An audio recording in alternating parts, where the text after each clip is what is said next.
the Holy Ghost on fire that is keeping me alive. Amen.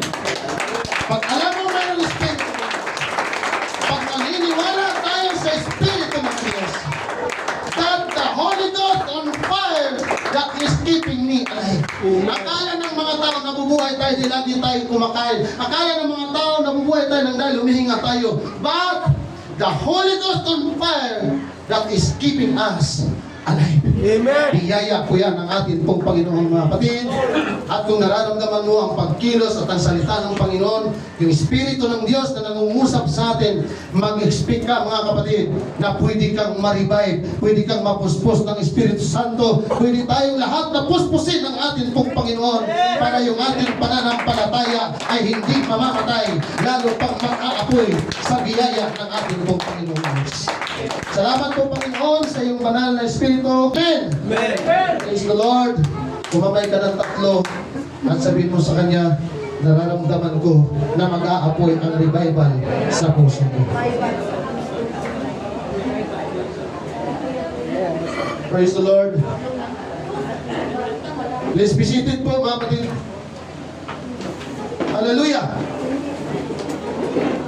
Now, isa po sa pinakamagandang kasaysayan na nangyari sa mga alagad mga kapatid, yung bumaba, yung Espiritu ng ating Panginoon, yung Holy Ghost, apoy, upang bigyan sila ng kapangyarihan at i-guide sila ng ating pong Panginoon.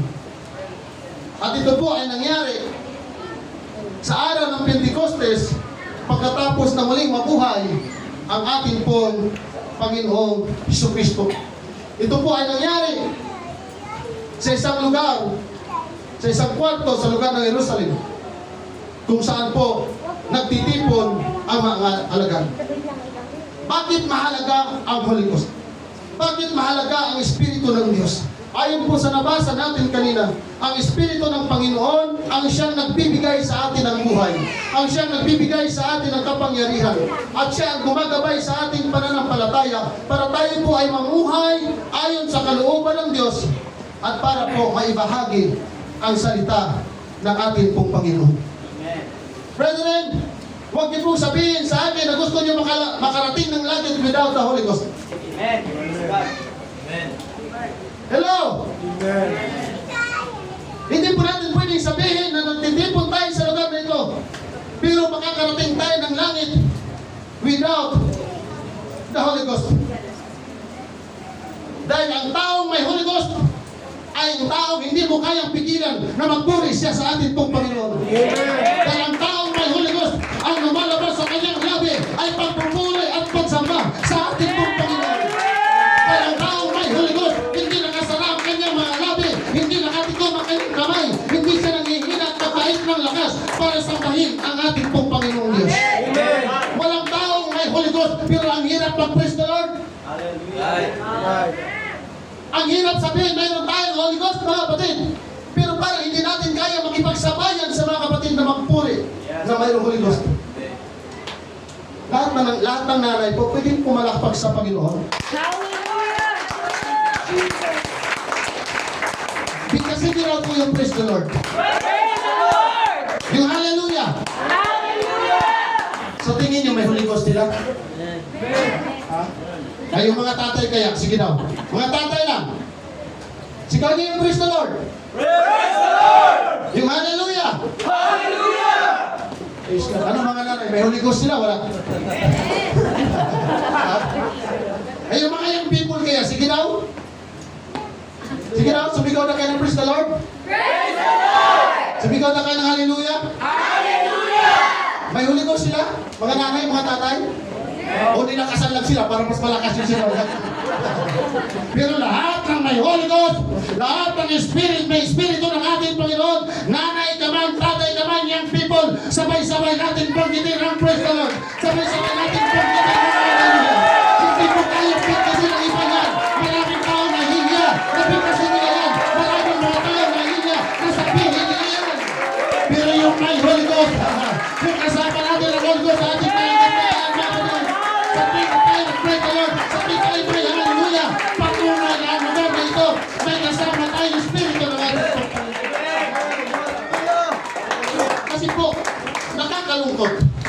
na matatapos na lang po ang 2025, pero yung pagsamba natin walang pagbabago, walang paglago at walang paglalim, mga kapatid. Kaya mamaya, iiwan natin ang lugar na ito ng 2025. Oo, Pastor, maaari nung January, nung February, ng Marso, ng June, ng July, ng September, ng October, ng November, maaari. Huling linggo na ito, Panginoon, maaari. Mahina ako ng mga nakaraang mga panahon. Pero ngayon, Pastor, itututo ko na, hindi ako papayag dahil may nag-aalab na Espiritu ng Diyos sa puso ko, na Espiritu ng Diyos na nangungusap sa akin, Pastor, na aking magpupuri, na kahit pabigat ang aking pinagdaanan, ano man ang aking sitwasyon ngayon, ano man ang laman ng aking puso, magpupuri ako sa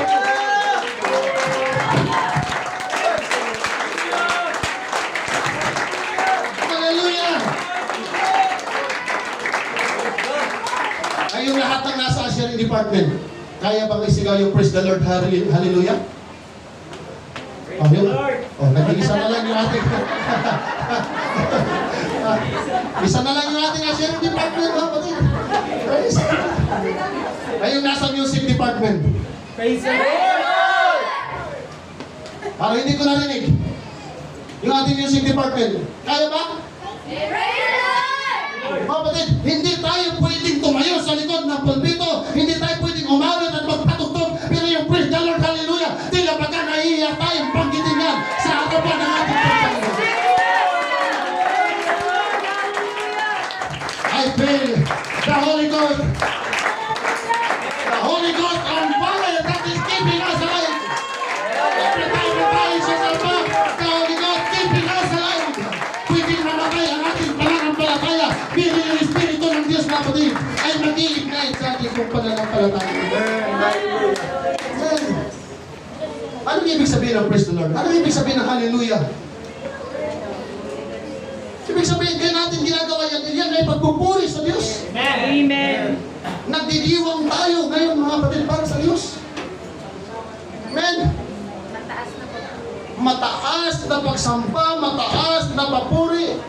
Kaya natin ito pinagdidiwang. Inihahayag natin na mabuti ang Diyos sa ating buhay. Amen.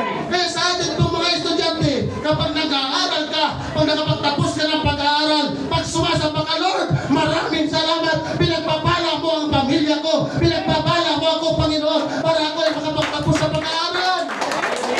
Kaya every time na tayo sinabi, Lord, purihin ka. Salamat tayo yung asawa ko, may magandang trabaho. Lord, salamat tayo yung kaming magandang income. Amen. Amen. Saan natin ginagamit ang praise the Lord, hallelujah? Sa church. Right. Amen. Kasi po, mga kapatid, hindi mo pwedeng gamitin ang praise the Lord, hallelujah sa palengke. Praise the Lord, hallelujah. Gusto ko ng kangkong. Diba? Tama ba, kapatid? Amen. Hindi ka pwede sasakay ka ng ilate. Praise the Lord, hallelujah. Maliligo ka sa swimming pool, dadive ka lang. Praise the Lord, hallelujah. Bakit hindi natin ginagawa yun? Kasi magtatawanan ka. Dahil wala tayo sa tamang lugar. Right. Pero mas nakakatawa, mga kapatid, nasa tamang lugar tayo, pero hindi tayo makapag-praise the Lord, hindi tayo makapag-hallelujah. Dahil ang lugar na ito ay lugar ng tamang pagsamba. Amen. Hindi mo pwedeng sabihin, nasa laro ka ng basketball, praise the Lord, hallelujah, praise the Lord. Tatawanan ka, mga kapatid. Amen? Amen. Kaya pagpasok natin sa church, pag nagpupuri tayo sa Panginoon, pagtatawanan ka ng dyablo, pag hindi ka nag-praise the Lord, pag hindi tayo nag-hallelujah. Kaya ayaw ng dyablo na makaralilig ng praise the Lord, ayaw ng dyablo na makaralilig ng hallelujah. Bakit? Masakit sa pantayin ngayon. Kaya pag hindi ka nag-praise the Lord, hallelujah, sabihin ng dyablo, akin ka na mamaya. Amen. Amen. Amen.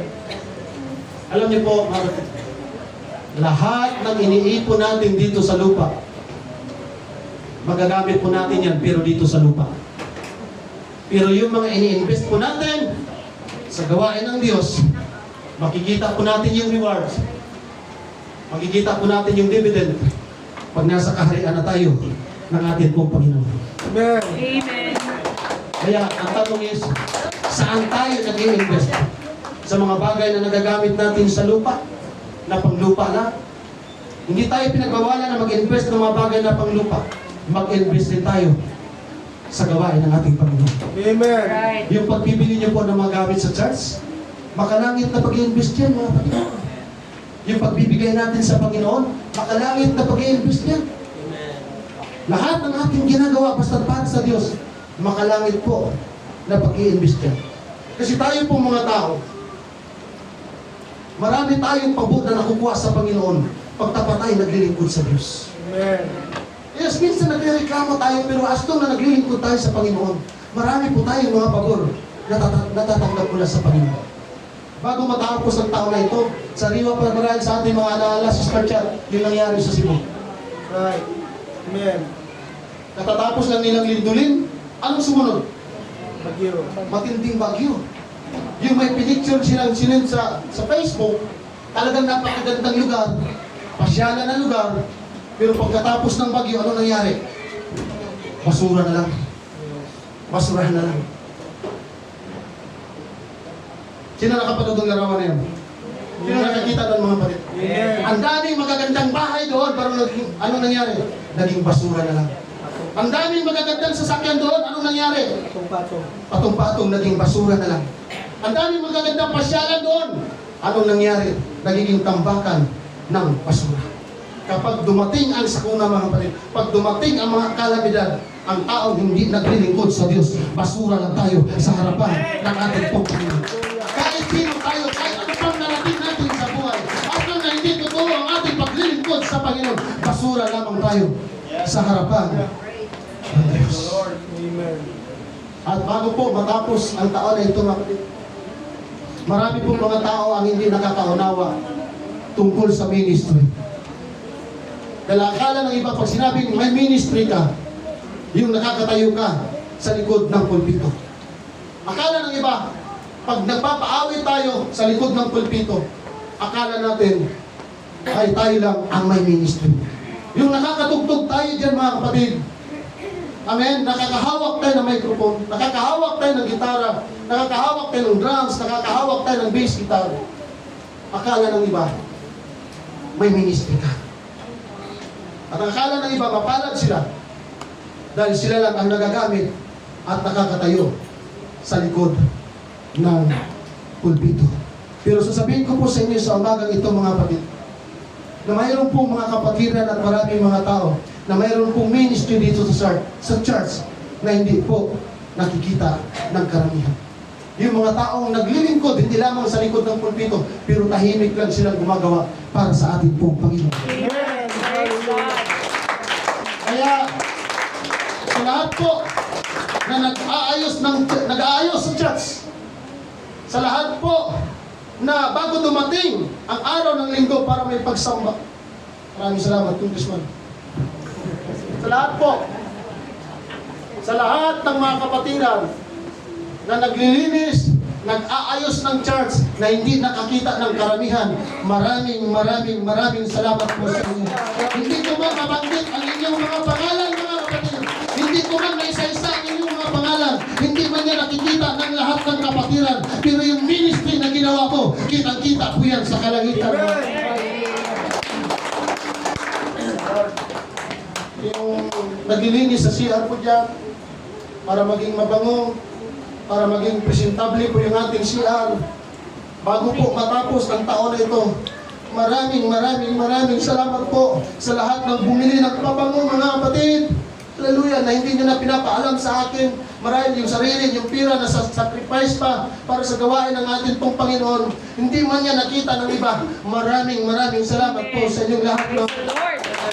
Lord. Mga nagdumit ng mga nisya, ng ilaw. Maraming salamat po. At ang Diyos po ang siyang bahala magbalik po sa inyong lahat. Kung nag-aalis ng upuan, nag-aayos ng upuan bago magsimula ang service, mga kapatid. Praise the Lord.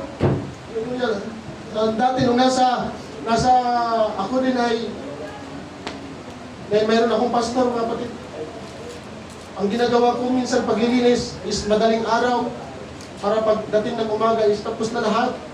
Kaya sa lahat po na nag-aayos ng upuan na hindi ko na nagagawa dahil dati ko po yung ginagawa dahil inuunahan niyo na ako mga kapatid bago po matapos ang taon na ito. Maraming salamat po na kahit wala kayong sweldo, na kahit minsan nakaranas kayo ng pagod, na kahit minsan nakaranas kayo ng sakit, pero ginagawa niyo pa rin yan para po sa kapulihan ng ating pong Panginoon. Dahil hindi po lahat ng tao mayroon pong ministry na ganyan mga kapatid.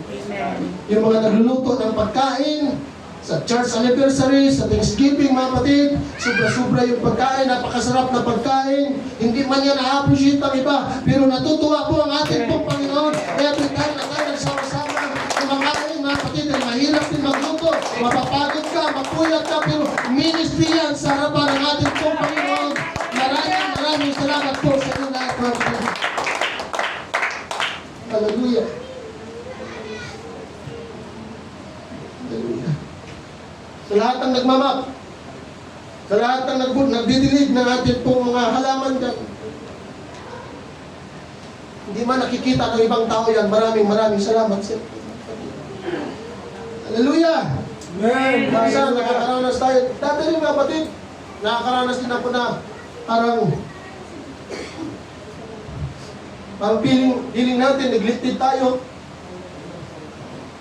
Dati, nagtanong Lord, hanggang kailan ako maglinis ng CR? Hanggang kailan ako magwawalis? Hanggang kailan ako magpapakintab ng tiles? Hanggang kailan ako mag-aayos ng upuan? Praise God. Tapos, hindi ka man lang mapasalamatan, igutoy ka na, gutom ka, wala kang makain. Pero, nung na-realize ko mga kapatid na hindi ko pala ito ginagawa ng para sa tao, ginagawa ko yan para sa Diyos mga kapatid. Minahal ko yung gampanin na yun at akala ko manatili na lang ako doon. Pero isang araw, may pabor ang Diyos mga kapatid. Amen. Hallelujah. Praise God. Thank you, Jesus. Kaya sa lahat po ng mga kapatiran, gusto ko pong sabihin sa inyo na hindi man kayo nakakatayo sa likod ng pulpito, hindi po sayang ang inyong ginagawa. Basta't ginagawa po ninyo yan sa ating pong Panginoon. Maraming salamat po sa inyo. Sa ating pong Sunday School Department, sa ating pong ushering department, sa ating pong music ministry, sa ating ushering department. Maraming salamat sa ating pong media team. Maraming salamat po mga kapatid. Hindi po kayang gampanan ng isang tao yan. Dahil meron kang pagmamahal, hindi mo inisip yung ministry na mayroon ka. Ginagawa po ninyo yan sa pangalan ng ating pong Panginoon. Amen. Amen. Praise The Lord, God. dahil yung ating pong mga hidden service or services, yan po ay holy service sa harapan ng ating pong Panginoon. Hindi po natin kailangan makatayo tayo sa likod ng pulpito para magiging valuable po tayo mga kapatid. Ang kailangan lamang natin, kahit sa lihim natin ginagawa, pagsunod natin, yan po ay maglilingkod, hindi makita ng tao, pero nakikita ng Diyos. Ay, reward na ito. May reward po na natungla sa ating pong Panginoon. Hallelujah. Dahil hindi ka man mapansin ng tao, hindi ka man mapasalamatan ng tao, pero hindi ka kayang lampasan ng ating pong Panginoon dahil lahat ng ating ginagawa, naka-record po yan. Amen? Praise God. Hallelujah. Praise God. Huwag tayo mag-abang ng reward dito sa lupa. Ang abangan natin, yung reward na nagmumula sa ating pong Panginoon. Amen. Hallelujah. Dahil yung katimpala po ng ating Panginoong Diyos, mga kapatid, ay hindi po kayang ibigay ng kahit na sinumang tao. Amen. Amen? Palakpakan natin ang ating Diyos. Thank you, Jesus. Maaaring minsan nakakalimot ako magpasalamat sa inyo, pero ang Diyos hindi po nakakalimot sa inyo. Yes, Lord. Yes, Jesus. Hallelujah. The stage shows talent, but the unseen ministry reveals the heart. Nakakatayo tayo dito sa likod ng pulpito dahil marahil meron tayong talento mga kapatid. Pero yung di nakikitang paglilingkod sa Diyos, dito po nakikita kung anong klaseng puso mayroon ka, kung anong klaseng Kristiyano mayroon ka sa harapan ng ating pong Panginoon. Amen. Amen? Amen. Sa lahat ng naglilinis, palakpak sa Panginoon. Sa lahat ng nagmamap, sa lahat ng nag-aayos, sa lahat ng nagluluto, sa lahat ng nagtatapat sa ating pong Panginoon, we need to keep going mga kapatid because our reward is coming from the Lord. Palakpakan po natin ang ating Panginoon. Dahil hindi hindi posisyon, hindi talento ang nagpapapanatili sa atin sa paglilingkod. The Holy Ghost on fire. That is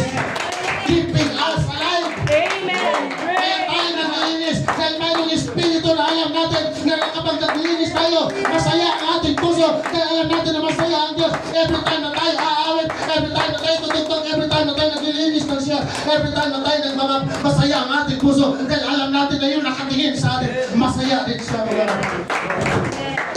Amen! Amen. Hallelujah!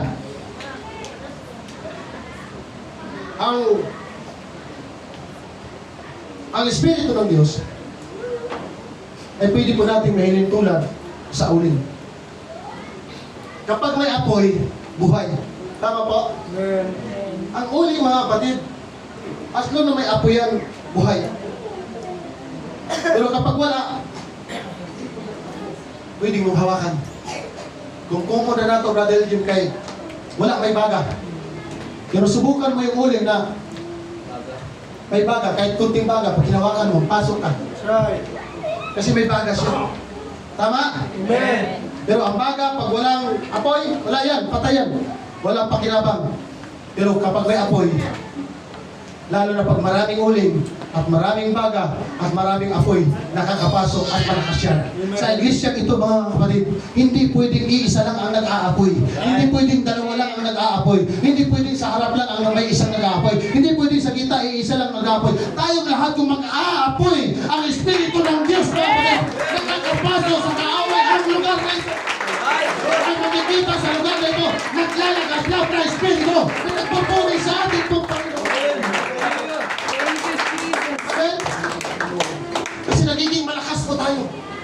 Pag tayong lahat, mga kapatid, ay naglalagablab ang Espiritu ng Diyos. Pero kung tayo hiwa-hiwalay, kung isa lang, si Brother Sherwin lang, praise the Lord, hallelujah. Tapos si Brother Rod lang ang nag-praise the Lord, hallelujah. Dalawa lang. Tapos sa likod, si Brother Jojo lang, praise the Lord, hallelujah. Sila lang nare-revive. Tatlo lang. Tayo naiwan, anong mangyari? Hala? Anong nangyari sa kanila? Mabuti pa sila, napuspos. Silang tatlo mamamatay rin. Manginina rin sila. Bakit? Kaya isipin nila, bakit ang dami namin? Tatlo lang. Praise God. Ibig yung praise the Lord, hallelujah. Praise the Lord, hallelujah. Nangaluya na. Bakit? Hiwa-hiwalay at kukunti pa. Pero yung hiwa-hiwalay na yan, kung kahit mahina mga kapatid, pero unti-unting mayroong sasabay, 4, 5, 6, 10, 20, 30, 40, 50. Lord! Hindi pwedeng mamamatay kami. We need the Holy Ghost in Bible to keeping us alive. At dalawa lang po, palakpak, mahina. Pero pag-aap po, palakpak, tumatagundong ang pagpupuli para sa Diyos. Hallelujah! Kapag ang kandila walang liwanag, mga kapatid, madilim ang ating nakikita. Amen. Kapag ang kandila mamatay ang apoy, madilim ang ating nakikita. Pero kahit mayroong kunting liwanag ang isang kandila, makakakita ka ng liwanag. Yes, hallelujah. Kaya sabi ng Panginoon, magiging ilaw kayo sa sanglibutan. Yes, Lord Jesus. Hindi ibig sabihin, magdala tayo ng flashlight at kandila at maglakad-lakad tayo dyan, mga kapatid. Kailangan natin ng ilaw sa sanglibutang ito. Dahil ang sanglibutang ito, punong-puno ng kadiliman, mga kapatid. Amen. Punong-puno ng kadiliman. Dahil sa kapanahunan natin ngayon, lalo na po sa atin pong mga young people, please. Dahil marami mga young people ngayon na sila na ang nagyayaya magpunta sa hotel. Pag sinaway mo, masama ka. Dahil ang sabihin is pangingialam, mga kapatid. Marami yan sa Facebook. At yan ang pinagpipray natin sa Panginoon. Dahil pag tayong lahat, wala nang liwanag ng salita ng atin pong Panginoong Diyos. Kaya kailangan magpakalalim tayo. Kailangan pakiramdaman natin yung kausap natin. Dadalhin ka ba sa liwanag ng Panginoon o baka tayo matangay sa kadiliman ng mundong ito? Ang mga bata ngayon, hindi mo turuan magmura, pero kung grabe kung magmura. Di ba, mga kapatid? Pero sino yung magdadala sa kanila ng liwanag? Dahil akala nila yung pagmumura, yung akala nila basta-basta ka nilang pumunta sa hotel, basta-basta ka nilang binibigay mo ang iyong sarili. Akala nila tama sa kanila yon. Pero pagdating sa Panginoon, pagdating sa Biblia, dilim pala ang kanilang nilalakaran, mga kapatid. Magalit man sila sa iyong pagsaway, basta't sinaway natin sila. Sabihin man nilang masakit kung ano, sabihin man nilang pakialaman ka, pero nagiging warning ka na liwanag para sa kanila, para malalaman nila na mali pala ang kanilang ginagawa. Dahil walang tamang pagsaway sa demonyo. Lahat ng pagsaway mo gagawing mali. Dahil ang sabihin nila, nakikialam ka. Pero kung alam lamang nila, mga kapatid, kung paano mo pinapahalagahan ang kanilang kaluluwa, isang araw, maaaring lumalakad sila sa kadiliman. Pero as long na nanatili tayo, nadala natin ang liwanag, nadala natin ang apoy, isang araw yung kadiliman nila, magliliwanag din sila sa pangalan ng ating pong Panginoong Kristo. Lahat ng masasakit na salita, angkapin na natin yan, mga kapatid. Dahil given na talaga yan, ang mahalaga, nakikita pa sa iyo ang liwanag ng ating pong Panginoong Kristo. Dahil hindi lahat ng sumasamba, dala ang liwanag ng ating pong Panginoon. Amen? Amen.